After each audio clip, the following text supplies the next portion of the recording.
우리 지역의 뉴스 속 뉴스를 전해드리는 뉴스인 뉴스 인터넷 신문입니다. D2뉴스24의 류호진 대표 전화 연결합니다. 안녕하세요. 네, 안녕하세요.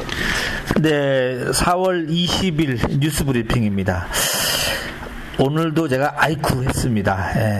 금요일에 하루 쉬었다고 오늘 와서 또 이 녹음 파일 누르는 것을 깜빡했습니다. 죄송합니다.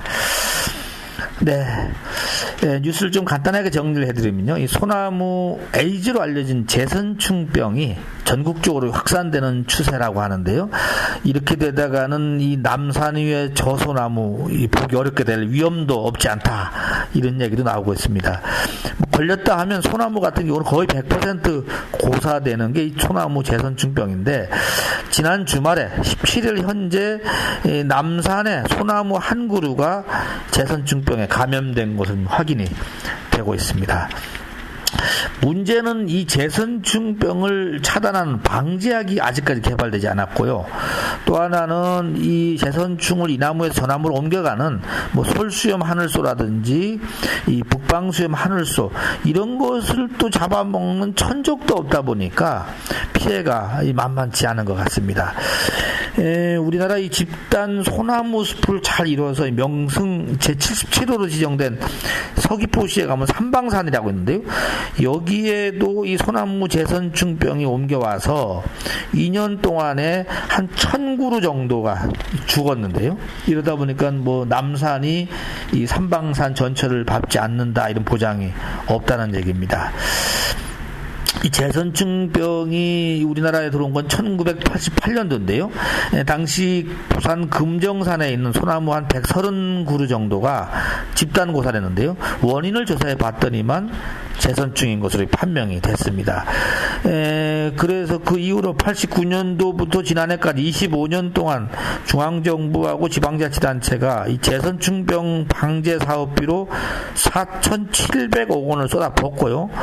이 재선충 걸려서 죽은 나무를 제거하는 비용만 올해도 한 661억이네요. 660억 정도.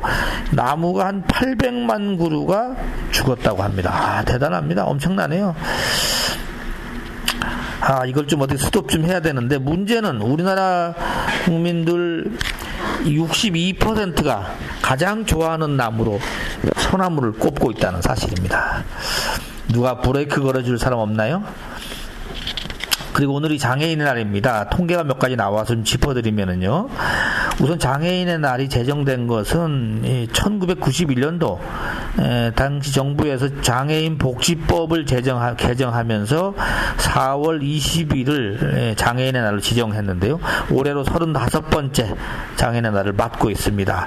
하지만 우리 사회의 장애인 복지 수준, 한마디로 미완성이다, 이런 얘기인데요. 전 보건복지부가 이 전국에 있는 38,000 가구를 대상으로 장애인 실태 조사를 했는데, 우리나라 장애인 인구가 대략 한 272만 6천 명, 인구 100명당 5.59명 정도로 지금 통계가 나오고 있네요. 대전 지역에는 7만 1000명의 장애인이 등록을 한 상태라고 합니다. 근데 이 장애인이 말입니다, 후천적 장애인이 대부분입니다. 태어날 때 장애인은 10% 조금 넘고요. 88%, 10명 중 9명은 사고나 질환에 의한 후천적인 장애의 판정을 받은 사람이라고 합니다. 이 장애인들이 참 우울하다는 뉴스라고, 이 뉴스가 우울하다는 것이 전체 장애인 중에 혼자 사는 장애인이 24%인데요. 이 9년 전에 11%보다 2배 이상 늘은 통계고, 이 장애인의 우울감 경험률이 24%로 비장애인 한 10%보다 2배가 넘습니다. 자살을 생각한 장애인도 한 20%가 되는데, 비장애인이 한 자살을 생각한 게 한 4.2%니까는 이거보다도 한 거의 5배가 넘는 상태라고 합니다. 네. 자, 미담이 하나 있습니다. 버스 운전기사가 쓰러진 승객을 심폐소생술로 살려냈는데요. 네, 경기군수 114번 신영식 기사님이 주인공입니다. 훌륭하십니다. 박수 쳐드려야 되겠어요. 지난 16일 날 오전 9시 50분쯤에 이 버스 114번 버스가 도안 동로 인스빌 리베라 아파트 승강장 앞을 지날 때 87살 구모 할아버지가 버스 안에서 쓰러졌다고 합니다. 이 상황을 목격한 버스 안에 있는 학생들이 이 할아버지를 이렇게 세운 뒤 의자에 앉혔는데 다시 의식을 잃었고요. 그래서 승객들이 발을 동동 구르는 사이에 버스 운전자인 신영식 씨가 버스를 길가에 세워놓고 승객에게 다가서 40배가량 가슴 압박을 하자 기적같이 구 씨가 의식을 회복했다고 합니다. 이 운전기사가 지난 12월 달에 이 심폐소생술을 이 4시간 동안 교육을 받았는데 이 4시간의 교육이 소중한 인명을 구한 겁니다. 의식을 찾은 승객 구 씨는 이 119 응급차를 타고 병원으로 이송이 됐는데요. 대전시가 지난 9월부터 운수 종사자들 또 기존 운전자들 대상으로 이 심폐소생술을 배우도록 하고 있는데요. 현재 600명 정도가 교육을 받은 것은 통계가 나와 있습니다. 자, 그리고 오늘 플러스 뉴스 전해드릴까요?